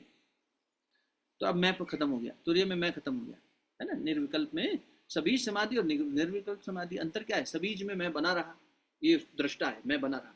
गुरुदेव ने पंचकोश साधना नाम का एक ग्रंथ लिखा है, उस ग्रंथ में इतनी बड़ी घोषणा करी है कि पंचकोश जागरण के लिए 2-2 वर्ष की साधनाएं, 10 वर्ष की साधना लिखी है, अन्नमय कोश से आनंदमय कोश तक। और ये लिखा है अंतिम भाग में उसको समापन करते हुए कि इन साधनाओं को जिसे बताया जा रहा है, अगर साधक कर ले तो लेखक ये वचन देता है, गुरुदेव वचन दे रहे, और वो भी लिखित में, बोल के नहीं, लिखित वचन है। लेखक ये वचन देता है कि यदि जैसा बताया जा रहा है कोई 10 साल का जीवन जी ले, बेटा 10 साल हमें दे सको साधना के तो देना। सोचिए, केवल 10 साल में क्या करा देंगे? बोले 10वें वर्ष तक साधक उस आनंदमय कोश, अंतिम 2 वर्ष में आनंदमय कोश की साधना, अन्नमय, प्राण में, मनोमय, विज्ञान में और आनंद में। तो बोले जो आनंदमय कोश की साधना करते करते 10वें वर्ष में लेखक इस बात का वचन देता है कि अभ्यास करने वाला साधक उस अवस्था में पहुंच जाएगा जहां ईश्वर साक्षात्कार से एक कदम पहले। क्योंकि हकीकत यह है, ज्ञानी जन कहते हैं, संत जन कहते हैं कि आत्म साक्षात्कार तुम खुद का कर नहीं सकते। आंख आंख को कैसे देखेगी बताओ? आंख आंख ही को देख सकती है क्या? तुम स्वयं को कैसे देखोगे? तुम्हें कोई छवि चाहिए। भाई आईने में भी जब हम देख रहे हैं तो जो प्रतिबिंब है वो सत्य नहीं है, हम उसे सत्य मान लेते हैं। सत्य तो ये था, तो स्वयं को देखें कैसे? जब मान लो कोई दर्पण ना हो, कोई रिफ्लेक्टिव ऐसा सरफेस ना हो, तो हम खुद को कैसे देखेंगे? बच्चों को इसलिए आईना नहीं दिखाते ना, छोटे बच्चों को बोले इसको आईना दिखाओगे तो मैं का बोध हो जाएगा, इसलिए छोटे बच्चों को आईना मत दिखाओ, उनको अपनी परछाई मत दिखाओ, ये फोन में कैमरा में अपनी वो मत दिखाओ, उनकी तस्वीरें मत लो, ताकि वो खुद को अभी देख ही ना पाए। जब तक खुद को नहीं देख रहा तब तक वो आनंद में है, जहां खुद को देखेगा वहां सारी उसकी माया प्रकट हो जाएगी। इसीलिए तो अब वो क्या है, जब हम उस अवस्था में दृष्टा में, तब तक तो मैं देख रहा हूं मेरे अलावा किसी और को। दृष्टा का अर्थ ही यही हुआ कि दृष्टा अपने अतिरिक्त कोई और सत्ता है उसको देख रहा है, या अपनी ही सत्ता के इस विस्तार को देख रहा है। लेकिन अभी तुरीय अवस्था में क्या होगा? अब वो केंद्र ही विलीन हो गया। देखिए केंद्र है इसलिए पूरा वर्तुल पूरा सर्किल है, अब केंद्र ही विलीन हो गया, वो निर्विकल्प स्थिति हो गई। तो जब तक दृष्टा देख रहा है वो सब सविकल्प हो गई, सबीज समाधि, और वो हुई निर्बीज समाधि। तो इसीलिए जैसे हर धारणा की अवस्था हुई, फिर ध्यान की कुछ अवस्था चलेगी, फिर ध्यान से समाधि की अवस्था चलेगी, तो पहली अवस्था में सब कुछ दिखने लगेगा, हर क्षण में दिखने लगेगा, हर कण में दिखने लगेगा। लेकिन तुरीय में क्या होगा, दिखने वाला ही नहीं रहा, है ना। तो अब जब हम ओम का उच्चारण करें तो कम से कम इन 4 अवस्थाओं का एक छोटा सा भाव रखते हुए अ उ म और फिर मौन, फिर अ उ म मौन, ऐसा हम 5 बार उच्चारण करके देखते हैं, है ना। शरीर को स्थिर कर लें, संभव हो तो कमर सीधी करके बैठें, नेत्र कोमलता से बंद, दोनों हाथ गोद में, और लंबी गहरी श्वास भीतर खींच के आप प्रारंभ करिए।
दोनों हथेलियों को आपस में मलिए, नेत्रों पर, मुखमंडल पर, हृदय स्थान पर स्पर्श कराइए, सहज अवस्था में। अब जब हमने इस विचार के साथ जीवन जीना शुरू करेंगे ना, जैसे अभी विचार के साथ हमने ओम का उच्चारण किया, अब ऐसे ही विचार के साथ में जब साधक जीवन को जीना लगता है, ये सब क्या हो रहा है, ये अवस्थाएं ही बदल रही हैं, तो उसको उस साक्षी भाव में जीने के अभ्यास करने में, देखा जाए तो विचार ही तो किया हमने, विचार क्रांति गुरुदेव कहा करते थे, तो विचार से एक परिवर्तन आया ना, देखने में पर्सपेक्टिव चेंज हुआ, हमारा देखने का नजरिया बदला। तो ऐसे विचार से जब जीवन जीते हैं तो बंधन मुक्त होने लग जाते, नहीं तो बंधन में फंसे हुए। तो बंधन मुक्त होने के लिए ये विचार बनाए रखना, इसी से विवेक का जागरण हो जाएगा, विवेक से शुभ अशुभ का भेद समझ में आएगा, और फिर ज्ञान जागृत हो जाएगा, जहाँ शुभ अशुभ दोनों से परे चले जाएंगे, है ना। जब सत्य भी नहीं था, असत्य भी नहीं था, दोनों से पहले वो ब्रह्म चैतन्य जो सत्य स्वरूप था, बस। क्योंकि सत्य का न कभी जन्म होता है, न कभी मृत्यु होती है, चेतना की न कभी जन्म होता है, न मृत्यु होती है। तो फिर हमें बाकी सब चीज़ों का जन्म मृत्यु दिखने लगेगा कि ये तो प्रकृति का नियम है। तो इस हानि लाभ से जनक जैसी स्थिति या राजा परीक्षित जैसी स्थिति या नचिकेत जैसी स्थिति बनने की संभावना जागृत हो जाएगी, फिर उसको बढ़ाते रहेंगे, खाद पानी देते रहेंगे, तो उस चरम अवस्था में पहुंच जाएंगे। ठीक है, मैं अपनी वाणी को विराम देता हूँ, 2-4 मिनट और हैं हाथ में, तो उसमें शांति पाठ इत्यादि भी होगा, और यदि कोई बात हो तो उसको आगे रख सकते हैं जी। बहुत सुंदर, अति सुंदर, अप्रतिम। धन्यवाद बाबा। बहुत अच्छा महसूस कराया ओमकार भैया आपने। ओमकार को मुझे ऐसा लगा जैसे मेरे अंदर ही पूरे ब्रह्मांड, मुझे शरीर लग ही नहीं रहा था। बहुत ही प्यारा। ऐसा लग रहा था कि मैं कहीं और घूम रही हूँ, मेरी आत्मा शरीर में ही नहीं हूँ। हमेशा ओमकार करते हैं हम, मगर ये आपके द्वारा ही आई है। धन्यवाद आपका। धन्यवाद उन संतों को, जिन्होंने ये ज्ञान इतना आसान बना दिया हमारे लिए दीदी। तो देखिए कि हम आप जो बात कह रहे हैं, करते रहेंगे। एक बार म्यूट कर रहा हूँ ना, पीछे आवाज आ रही। हम जो ध्यान ओमकार, आप खुद कह रहे हैं कि मैं करती रही हूँ अब तक, और मैं भी पहले आपकी बिल्कुल सहमत हूँ, क्योंकि हम सब भाई बहन एक ही यात्रा पे हैं, एक ही जैसे। तो पहले क्या था, वो करने में उतना, लेकिन जब ये ज्ञान समझ में आया थोड़ा थोड़ा, तो करने में इतनी गहराई बन गई। तो वही अभ्यास कितना गहरा चला गया। अब इतनी गहराई को हम निरंतर बनाए रखें, बस अब इतना ही काम है। अब हमने स्वाद चख लिया, अब इस स्वाद को चख लिया तो बस उस दुकान पे आना जाना करते रहो, या ऐसा कर लो कि दुकानदार से इतनी दोस्ती कर लो कि वो रोज ही मिठाई खिलाए जब पहुंचे। तो बस उसके बाद पहुंचना है, बस बैठे और वो ओम उस भाव से किया, पूरे संपूर्ण ब्रह्मांड का बोध होने लगे, तो वो तुरीय अवस्था अंदर से जागृत होने लग जाएगी। वही अभ्यास है। बहुत शुभकामनाएं आपको और बहुत प्रार्थना आपकी साधना बहुत फलित हो इसके लिए। तो आइए इस ओंकार का नया रूप स्वरूप के साथ हम जीने का प्रयास करेंगे, कोशिश करेंगे। तो आइए शांति पाठ करते हैं, समय का ध्यान में रखते हुए। बहुत आनंद, आनंदो हम परमानंद, आनंदो हम परमानंदम, आनंदो हम परमानंदम, तुदीय वस्तु गोविंदम, कृष्णार्पण वस्तु। आज की कक्षा भी आइए शांति पाठ के साथ आगे बढ़ते हैं। ओम जो शांति शांति शांति औषधय शांति शांति शांति शांति शांतिरेधि। ओम शांति शांति शांतिर्भवतु। बोलो सच्चिदानंद भगवान की जय, बोलो द्वारकाधीश भगवान की जय, सब संतन की जय, आज के आनंद की जय, सारे विभु परिवार की जय हो। अंकुर मेहता जी जय हो, जय हो। तुदीय वस्तु गोविंदम, कृष्णार्पण वस्तु। आज की कक्षा भी द्वारकाधीश कृष्ण भगवान को अर्पण करते हैं। राधे राधे, राधे राधे, राधे राधे। शांति पाठ हो चुका है। जो लोग को दिन को आगे गति देनी हो वो बढ़ सकते हैं। कुछ लोग शायद कुछ कहना चाह रहे थे, तो मैं 2-4 मिनट और बैठ सकता हूँ। आप बताना चाहेंगे? तो सुभाष भैया ने अनम्यूट किया हुआ है, अश्विनी भाई ने अनम्यूट किया हुआ है, सोनल दीदी कुछ कहना चाह रहे हैं शायद। हाँ, मैं यही कहना चाह रहा था कि किसी की कुछ, हाँ मैं भी यही कह रहा था कि किसी की प्रश्नोत्तरी है तो कंटिन्यू कर सकते हैं। पिताजी द्वारका में है तो देखे हाँ। वो अपने दर्शन को कंटिन्यू कर सकते हैं। जी जी जी। हाँ सोनल दीदी। जय गुरुदेव भैया। भैया वही पूछना चाहती थी कि जैसे हम कॉन्शियस माइंड से जो जागृत अवस्था में हम जो कुछ देखते हैं और फिर जब निद्रा में होते तो अनकॉन्शियस माइंड से वो सब हमारे घटित होता रहता है। और बहुत बार ऐसा होता है कि हम डुअल पर्सनालिटी जीते हैं हम अनकॉन्शियस माइंड में, तो उसका भी अपने व्यक्तित्व पे पूरा असर पड़ता है ना? हाँ बिल्कुल पड़ेगा दीदी। और ये जो एक बीमारी है ना कि बाइपोलर डिसऑर्डर या स्प्लिट पर्सनालिटी, वो वास्तव में हम सबकी हालत है। क्योंकि हर जीव अपने अलग अलग जीवन जी रहा है ना। और इन अवस्थाओं में तो स्वप्नावस्था और जागृत अवस्था में तो हम बिल्कुल अलग अलग जीवन जी रहे होते हैं। कभी एकदम विपरीत दिखाई देता है अपना जीवन। तो ऐसे में ये जो स्प्लिट है, इसी से तो परे जाना है। इसमें से सत्य क्या है? उसी स्प्लिट को तो जनक ने पूछा अपने गुरु अष्टावक्र। तो और कभी कभी एक ही अवस्था में, जागृत में ही हमारे अंदर इतने बाइपोलर चीजें दिखाई देती हैं कि अलग अलग दूरी दिखाई दे। तो क्या है, जो लोग उसे संभाल ले जाते हैं और एक चेहरे के ऊपर मुखौटा लगा लेते हैं, वो सही दिखाई देते हैं। और नहीं तो विज्ञान किसी को उसी को कह देता है कि पागल हो गए हैं, बाइपोलर हो गए हैं। तो इसलिए ठाकुर रामकृष्ण परमहंस कहते थे ना कि सारा संसार ही पागल खाना है। हम सब पागल बनने चाहिए ना। कुछ एक लोग हैं जो भगवान के लिए पागल हैं या इतने जिज्ञासु हैं जिनकी इच्छा होती है। देखो आप, मैं कई बार देखता हूँ ये जो विदेशी लोग अपने भारतवर्ष में आते हैं, ये क्या यहाँ रोटी खाने आते हैं क्या मुफ्त की? ये ब्रह्म जिज्ञासा से आए हैं। बहुत से लोग इनमें वास्तविक जिज्ञासा लेकर आए होंगे, अपना देश छोड़ के आए हैं, यहाँ की भाषा सीख रहे हैं, संस्कृत सीख रहे हैं, हिंदी सीख रहे हैं, ताकि ये शब्दावली को समझ सकें। और हम लोग कितने अभागे हैं। इसलिए अभागा कह रहा हूँ, ये हमारा दुर्भाग्य है। गुरुदेव कहते थे ये तो दुर्भाग्यपूर्ण दुर्घटना है बेटा। तुम्हारे सामने अमृत रखा है, तुम्हें वो भाषा आती है, थोड़ा सा ज्ञान करते हैं हम, थोड़ी सी मेहनत करते हैं तो हमें संस्कृत के शब्द समझ में आने लग जाते हैं। इतना मुश्किल नहीं है। यानी पिछले जन्मों में कहीं ना कहीं उसको सुना होगा। हमारे पास ये ग्रंथ उपलब्ध है, इनको समझाने वाले गुरुजन उपलब्ध हैं। और अब तो इंटरनेट का इतना बड़ा माध्यम है कि हम घर बैठे कर सकते हैं, हमें ढूंढने भी नहीं जाना। चलो बस थोड़ा सा विवेक बुद्धि रखनी है कि हाँ भाई जो बिल्कुल अच्छा और सच्ची बात कह रहा है उस तक जुड़ें, ताकि समय व्यर्थ ना जाए। और फिर भी हम नहीं कर पा रहे। कितना द्वंद्व में हम जी रहे हैं, कितनी हमारे अंदर ये गतिविधि चल रही है जो कि है ना। तो इसीलिए जागृत अवस्था में हम बहुत सारी चीजें नहीं कर पाते, वो सपनों में हम बहुत सारी चीजें हो जाती है, तो उसमें भी अलग अलग पर्सनालिटी दिख जाती है हमारी। हम खुद को ही समझ सकते हैं कि हमारी एक पर्सनालिटी ये है और एक पर्सनालिटी ये है, जो हम जागृत अवस्था में नहीं भी कर पाते बहुत बार। तो अब ये जो देखने वाला है, जो आपने कहा स्वयं हम देख पाते हैं, ये तीसरी अवस्था हुई कि आप इन दोनों अवस्थाओं से परे एक तीसरी अवस्था पे जाके खुद को देख रहे हो कि यही मेरी पर्सनैलिटी है, ये दोनों व्यक्तित्व मेरे हैं, इनको देख रहे हो। लेकिन ये मेरा अस्तित्व नहीं है, ये मेरा व्यक्तित्व है। फर्क है ना। ये मेरा अस्तित्व, एग्जिस्टेंस नहीं है, ये मेरा व्यक्तित्व है, पर्सनैलिटी है, बाहर की है। वास्तविक अस्तित्व क्या है, मूल में मैं कौन हूँ, मैं क्या हूँ। जब उस दिशा में यात्रा करते हैं तो मैं क्या हूँ, मैं सर्वत्र हूँ, सर्वत्र में आत्मवत् सर्वभूतेषु, इस निष्कर्ष पर पहुंचकर अपनी उस ब्रह्म अवस्था में पहुंच जाते हैं। तो उस अवस्था में पहुंचने से पहले कम से कम इस साक्षी अवस्था को तो गहरा बनाएं।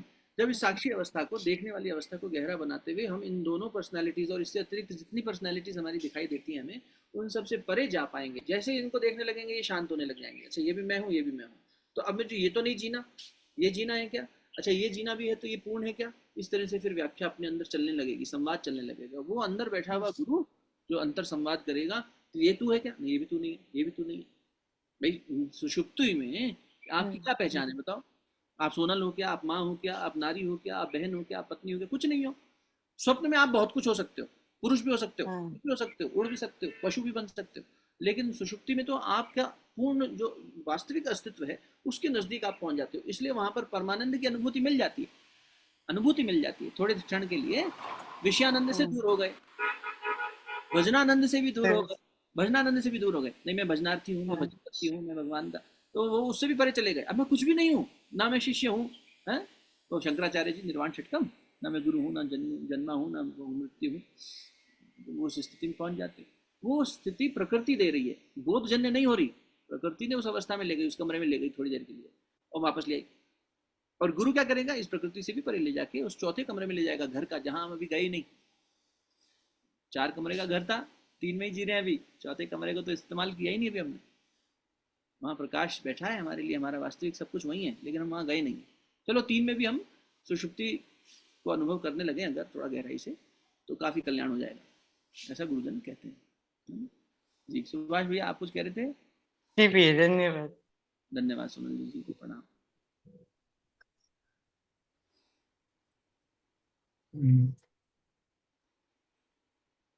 ठीक है, और किसी कोई बात है। भैया अगले सत्र में या जब भी कभी संभव हो सके योग निद्रा के बारे में अगर थोड़ा प्रकाश डाल सके तो यानी मे बी यह पूरा कंप्लीट सेशन प्रैक्टिस के साथ। अच्छा ठीक है, चर्चा तो कर ही लेंगे, अभ्यास भी कोशिश करेंगे छोटा सा उसमें डालने की, तो क्योंकि अपना समय ऐसा है ही जहाँ थोड़ा सा शांति रहती है, तो प्रयास कर सकते हैं, पुरुषार्थ किया जा सकता है उस दिशा में। जी अश्विनी भैया मेरी भी जिज्ञासा थी कि एक बार योग निद्रा के पर भी एक सत्र हो जाए। बढ़िया, जो आज्ञा। जो आज्ञा।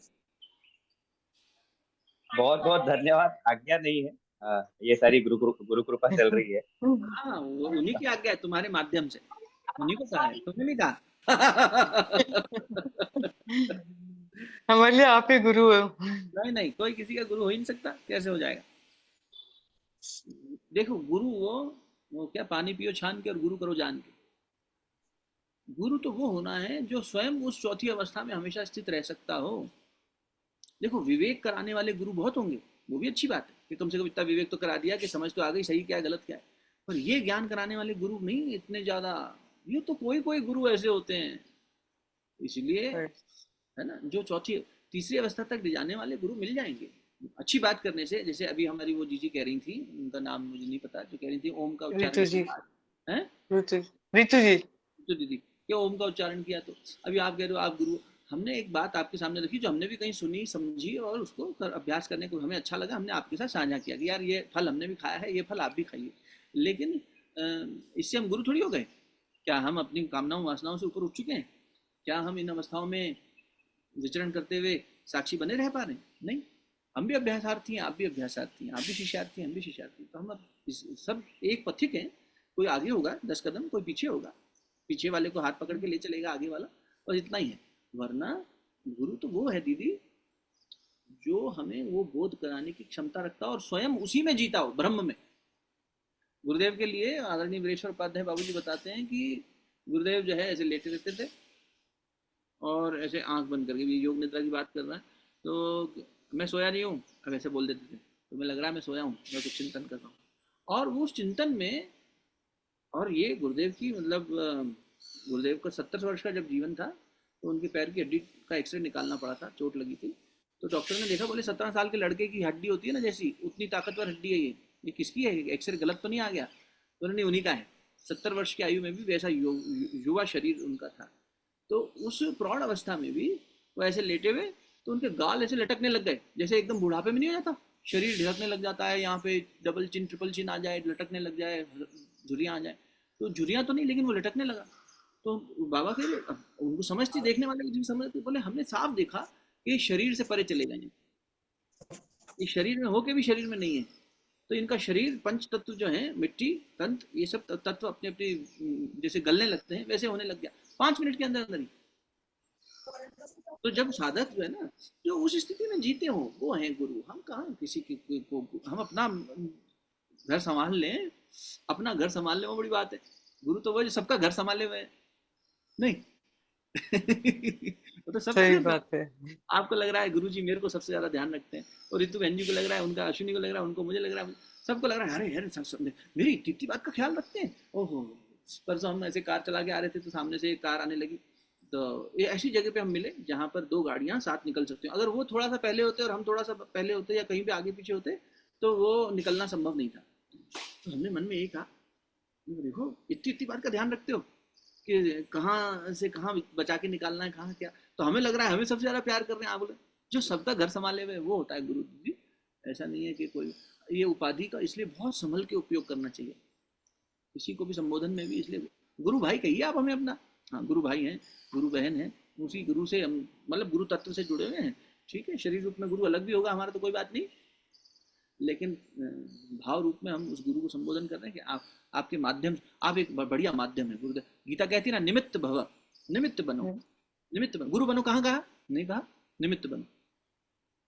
तो हम निमित्त बने, एक दूसरे के लिए सहायक बने उस अंश में, उस भाव को, और जिस जो शक्ति ये कार्य करा रही है उस शक्ति को प्रणाम करें।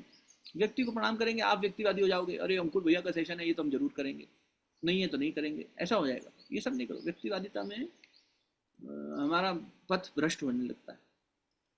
उनके वियोग में रो रहे हैं, उनके संयोग से खुश हो रहे हैं, नहीं, जो इन दोनों से परे हो। आप हकीकत बताएं, आप 5 दिन क्या 2 दिन हमारे साथ रह लेंगे, आप हमसे नफरत करने लगेंगे, इतने दोष हमें मिल जाएंगे। क्योंकि व्यक्ति की ये, और हमारे यहाँ संस्कृति कहती है गुरु के भी स्थूल शरीर के पास ज्यादा दिन नहीं रहना चाहिए। अगर स्थूल शरीर में आपका गुरु हो तो उसके आश्रम में जाके ज्यादा दिन मत ठहरना, क्योंकि हमारी आदत बनी हुई है कई जन्मों से दोष निकालने की, दोष दृष्टि करने की, तो हम गुरु में भी दोष दिखाएंगे।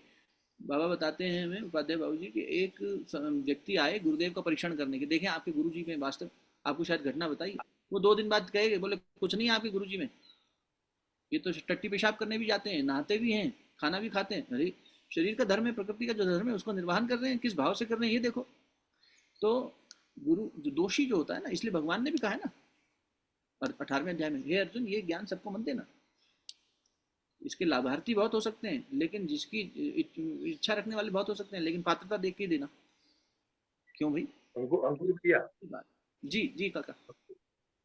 अंकुर भैया एक चीज मुझे पूछना था कि जैसा वो अवस्था परमानेंट नहीं रहती, पर जब जब भी आती है तो बड़ी सुंदर रहती है। जैसा मैं भगवान शंकर को रेगुलर अभिषेक करता हूँ जी, तो अभिषेक करते करते करते करते एक अवस्था के अंदर में ये पहुंच जाते हैं ऐसी कि भाई 10:30 बजे भी दवाखाना जाना है अपने, और बज जाते 12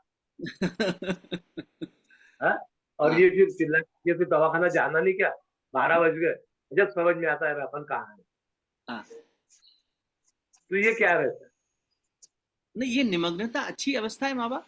बस ये है कि हर अवस्था को, चाहे शंकर का पिंड हो जिसको हम अभिषेक कर रहे हो, और चाहे वो शंकर चल के आ रहा हो दवा खाने में दवा लेने के लिए, तो उसका भी अभिषेक कर रहे हैं दवाई दे के तो वहां वो भाव बन गया ना, वहां भी वो आपका सेवा भाव है ही। तो ये क्रिया तो बदलेगी, लेकिन क्रिया में आनंद का स्थिति वही बनी रहे, परमानंद की स्थिति।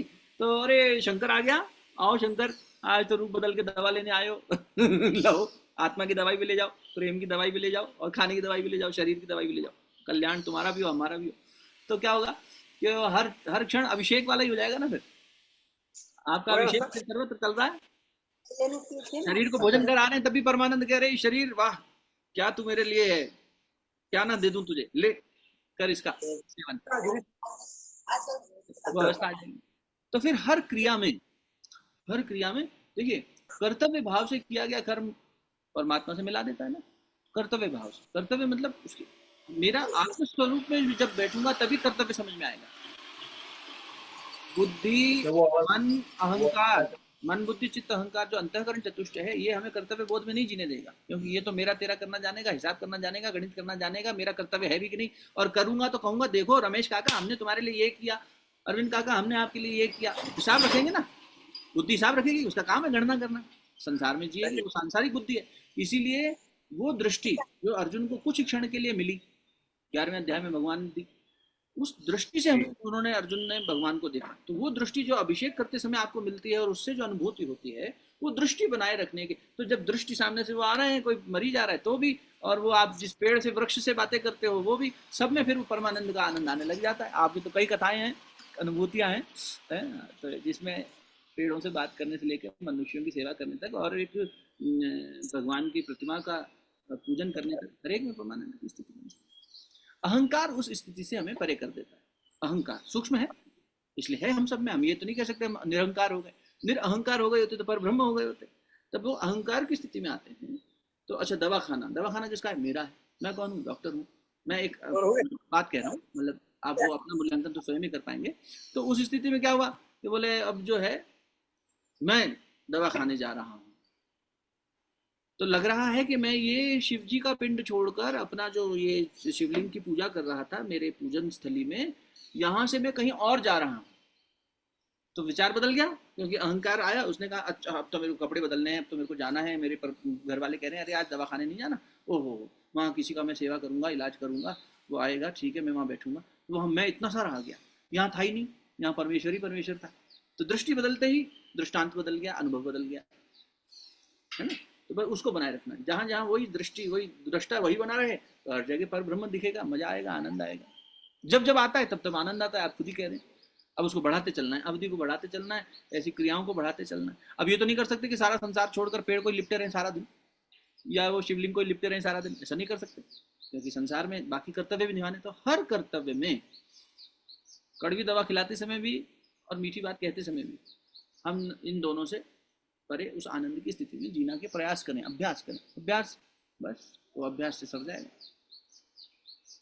आपके पास जितनी अनुभूतियां उतनी हो सकता है बाकियों के पास ना हो, संभव है ना, वही मतलब कम होंगी, उनके पास अपनी होगी, अपनी पूंजी होगी, अपना अनुभूति होगी। अरे हाँ, लेकिन हमारा इतना नहीं हो पा रहा, चलो इनकी तरह हम भी अभ्यास बढ़ाते हैं तो हमारा भी थोड़ा सा और बढ़ जाए। आप और बढ़ाएंगे, ऐसे करते करते एक दूसरे सब आगे पहुंच जाएंगे, है ना। बढ़िया है, खूब आनंद में। संसार आनंद के लिए बना है, जीवन आनंद के लिए मिला है, तो उसको आनंद में तभी जी पाएंगे जब आनंद के क्षेत्र से जिएंगे। अब कौन से आनंद के क्षेत्र से? विषय आनंद में जिएंगे तो विषय का आनंद मिलेगा, भजनानंदी होंगे तो भजन, और जो परमानंदी होंगे परमानंद को प्राप्त करेंगे। भज धातु से बना है भजन, भजन का मतलब ही सेवा है, भजन शब्द का अर्थ ही सेवा है। भज धातु से बना है, भज यानी सेवा, भज गोविंदम भज गोविंदम। तो आप वहाँ भज गोविंदम कर रहे हैं शिव जी को पूजा करते समय, और यहाँ पे आपका तो कार्य क्षेत्र भी ऐसा दिया भगवान ने जिसमें समाज कल्याण भी हो रहा है, लोक कल्याण भी हो रहा है, और सेवा भी हो रही है, और परमार्थ भी सिद्ध रहा है। तो परमार्थ से स्वार्थ सद गया, बढ़िया है ना। जय हो। मन तो आनंदमयी है।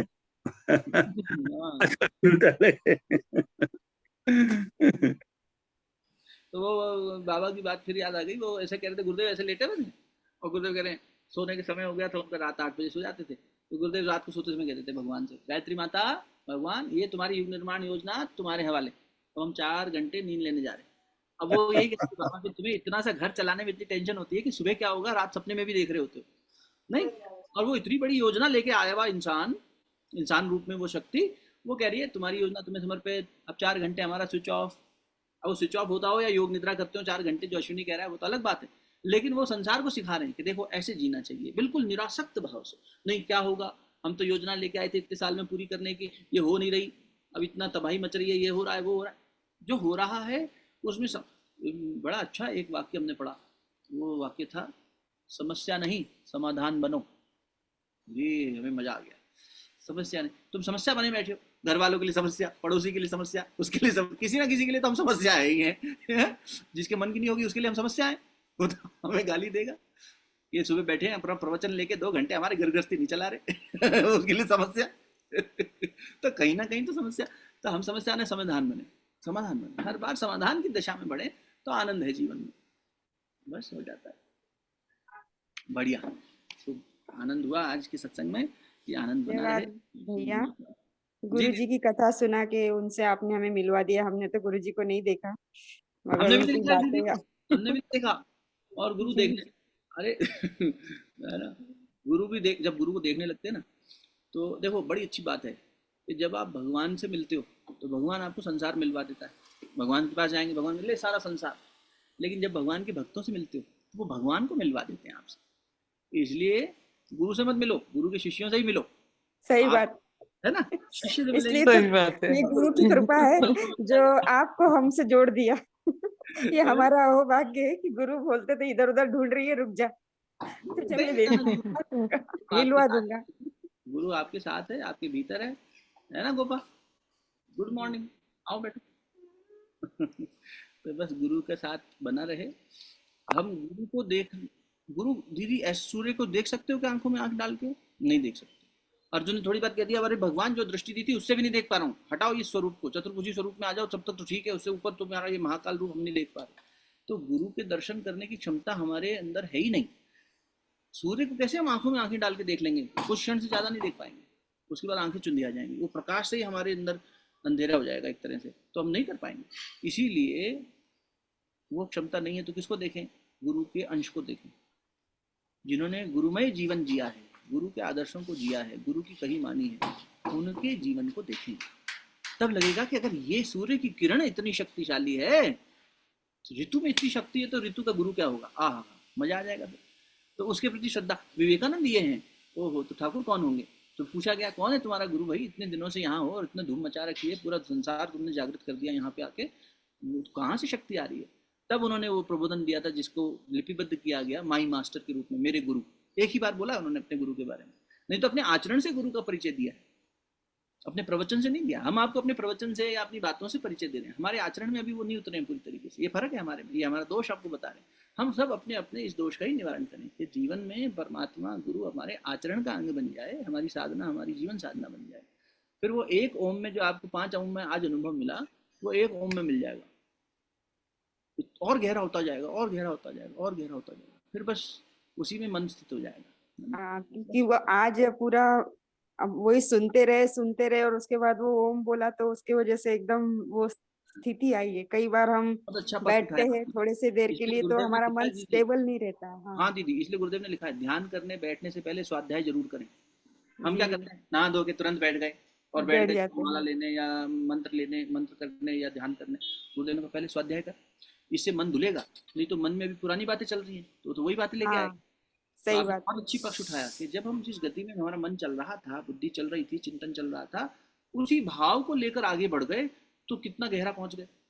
इसलिए जी और एक मतलब आप खुद कह रहे हो कि इतने लंबा देर तक अवधि तक ना करके थोड़ी सी अवधि में हमने उतना बड़ा या उससे भी ज्यादा पा लिया, क्योंकि जी मन रमा हुआ था उसी चिंतन में। बस वही करना। हाँ अच्छा बात कही आपने, बढ़िया।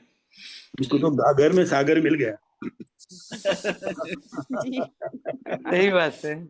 आज बहुत अच्छी अनुभूति करवाई जी। क्या कर, हाँ हम तो आपके माध्यम से गुरु को जान रहे हैं ना अभी। हाँ ना, हाँ लेकिन वही है, माध्यम माध्यम भी जोरदार माध्यम महत्व का है, माध्यम महत्व का है ना। संगत महत्व की है। हाँ? संगत से गति होती है, संगत महत्व की है। प्रणाम है आपको। प्रणाम सबको, प्रणाम सबको, गुरु चेतना को प्रणाम। बहुत बहुत मंगलमयी हो प्रणाम जीवन। गुरु भैया। ऐसी प्रार्थना।